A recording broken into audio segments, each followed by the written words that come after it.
శ్రీ గురుభ్యో నమ. రేపు అధిక మాసము ఏకాదశి గురువారంతో కలిసి వచ్చింది. సాధారణంగానే గురువారము ఏకాదశితో కలిసి వస్తే దాన్ని అలభ్య యోగము అంటారు. అలాంటిది అధిక మాసంలో వచ్చింది కాబట్టి ఇది అత్యుత్తమమైనటువంటి యోగము.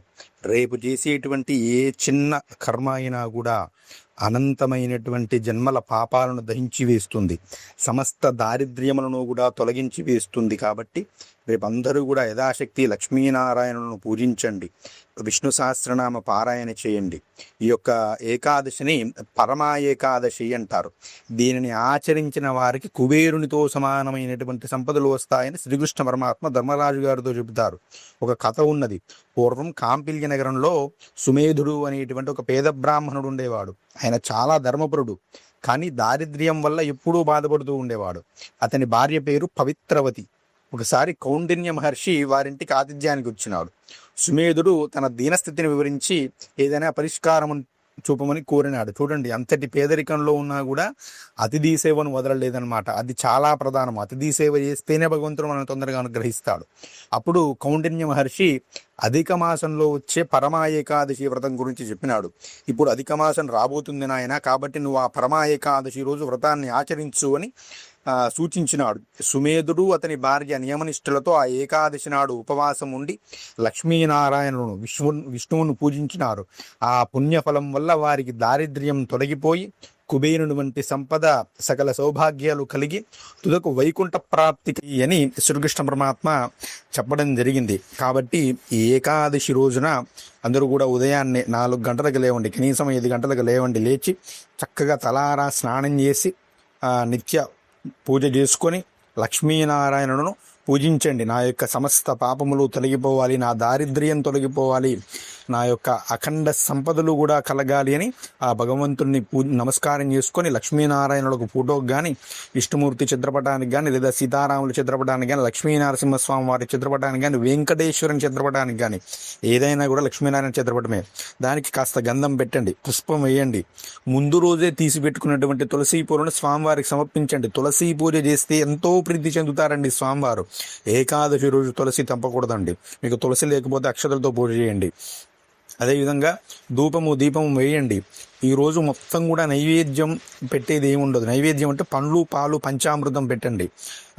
మొత్తం ఉపవాసం ఉండాలి కాబట్టి నైవేద్యం ఏం పెట్టండి. స్వామివారికి కూడా విష్ణు సహస్రనామాన్ని పారాయణ చేయండి. భగవద్గీతలో 15వ అధ్యాయం పురుషోత్తమ యోగాన్ని పారాయణ చేయండి. చాలా 20 శ్లోకాలు మాత్రమే ఉంటాయి.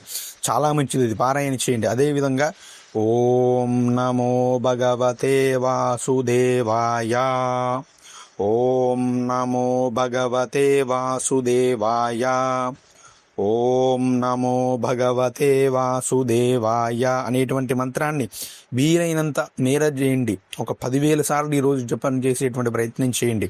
మీరు ఉపవాసము ఉండలేకపోయినా, పూజ చేయలేకపోయినా ఈ ఒక్క ఓం నమో భగవతే వాసుదేవాయ మంత్రాన్ని కనీసం ఒక 1000 సార్లు ఉదయం పూట, 1000 సార్లు సాయంత్రం పూట చదవండి. ఖచ్చితంగా లక్ష్మీనారాయణ అనుగ్రహం కలుగుతుంది. ఈ మంత్రాన్ని చేసి విష్ణు సహస్రనామం వినండి. మీకు చదవడం రాకపోతే వచ్చే ఫలితాలు మీరు ఊహించలేరండి. చక్కగా మంచి ఫలితాలు వస్తాయి. కానీ మీరు చేయగలిగితే, శరీరం సహకరించి మీకు సమయం ఉంటే చక్కగా ఉదయం సాయంత్రం మొత్తం ఉపవాసం ఉండాలి. పాలు పండ్లు తీసుకోవచ్చు. మరునాడు అంటే ద్వాదశి రోజు చక్కగా స్నానం చేసి మళ్ళీ లక్ష్మీనారాయణను పూజించి, మీకు చేతనైతే బ్రాహ్మణుని పిలిచి దక్షిణ పెట్టి స్వయం పాక దానం చేయండి. లేదా మీరు స్వామివారికి నమస్కారం చేసుకొని మీరు వండినటువంటి పదార్థాన్ని లక్ష్మీనారాయణులకి నివేదన చేసి చక్కగా పారాయణ అంటే ఆ యొక్క ఆహారాన్ని తీసుకోండి. రాత్రిపూట ఉపవాసం కూడా ఉండాలి. మీరు రాత్రిపూట జాగరణ కూడా ఉండాలి. ఉపవాసం ఉన్నట్లయితే నిద్రపోకుండా ఉండాలంటే నారాయణ స్మరణ చేస్తూ ఉండాలి. భాగవత కథలు వినడము, మహాభారతాది కథలు వినడము చేస్తూ ఉండాలి. ఇది చేస్తే ఖచ్చితంగా జన్మజన్మల పాపాలన్నీ కూడా తొలగిపోయి, దారిద్ర్యం తొలగిపోయి అఖండమైనటువంటి సంపద కలుగుతుంది అని నారాయణుడు చెప్పడం జరిగినది. కాబట్టి అందరూ కూడా చేసేటువంటి ప్రయత్నం చేయండి. ఒకవేళ మీకు శరీరం సహకరించకపోతే మాత్రం భోజనం స్వీకరించండి. కాస్త మెత్తగా వండుకొని తినండి. ఈరోజు అన్నాన్ని నూకలుగా చేసి తినాలి అంటారు. మెత్తగా వండుకొని తినండి. తిని ఈ యొక్క ఓం నమో భగవతే వాసుదేవాయ మంత్రాన్ని, విష్ణు సహస్రనామాన్ని, పురుషోత్తమ యోగాన్ని, భగవద్గీతలో పురుషోత్తమ యోగాన్ని యథాశక్తిగా చదవండి. గజేంద్ర మోక్షణ ఘట్టాన్ని కూడా పారాయణ చేస్తే చాలా మంచిదండి. ఈ యొక్క అధిక మాసంలో చాలా విశిష్టమైనటువంటిది. కాబట్టి యథాశక్తిగా మీరు చేయగలిగినటువంటి పూజ చేయండి. ఈరోజు ఖచ్చితంగా భగవద్ అనుగ్రహం కలుగుతుంది. భగవద్ అనుగ్రహం చేత సకల శుభాలు కలుగుతాయండి. దీన్ని పంచాహ్నిక వ్రతంగా కూడా 5 రోజుల వ్రతంగా కూడా చేస్తారు. దశమి, ఏకాదశి, ద్వాదశి, త్రయోదశి, చతుర్దశి 5 రోజులు కూడా ఉపవాసం ఉండి 6వ రోజు అంటే ఆ అమావాస్య రోజు ఉపవాసాన్ని విడిచి పంచాహ్నిక వ్రతంగా చేసేటువంటి విధానాన్ని కూడా కౌండిన్య మహర్షి గారు చెప్పడం జరిగింది. అంటే 5 రోజులు కూడా ఉపవాసం ఉండాలి. మిగతా రోజుల్లో ఒక పూట ఉండాలి. ఏకాదశి రోజు 2 పూటలు ఉండాలి. ప్రతిరోజు లక్ష్మీనారాయణ పూజ చేసుకోవాలి. ఆ విధంగా ఇది పంచాహ్నిక వ్రత విధానం కూడా ఉంది. దానివల్ల అతి శీఘ్రంగా ఫలితం వస్తుందని చెప్పినారు. సరే, ఏకాదశి రోజు పూర్తిగా ఉన్నా కూడా అన్ని ఏకాదశులు చేసినటువంటి ఫలితం వస్తుంది కాబట్టి చక్కగా చేసుకోండి. అందరూ కూడా చేసుకొని లక్ష్మీనారాయణ అనుగ్రహం పొందుదురుగాక. శ్రీమాత్రే నమః. స్వస్తి. జై శ్రీరామ్. వీడియో నచ్చినట్లయితే లైక్ చేయండి. మరిన్ని వీడియోల కోసం మన ఛానల్ సబ్స్క్రైబ్ చేసుకొని పక్కనే ఉన్న బెల్ ఐకాన్ క్లిక్ చేయండి. మీ అభిప్రాయాన్ని కామెంట్ రూపంలో తెలియజేయండి. జై శ్రీరామ్.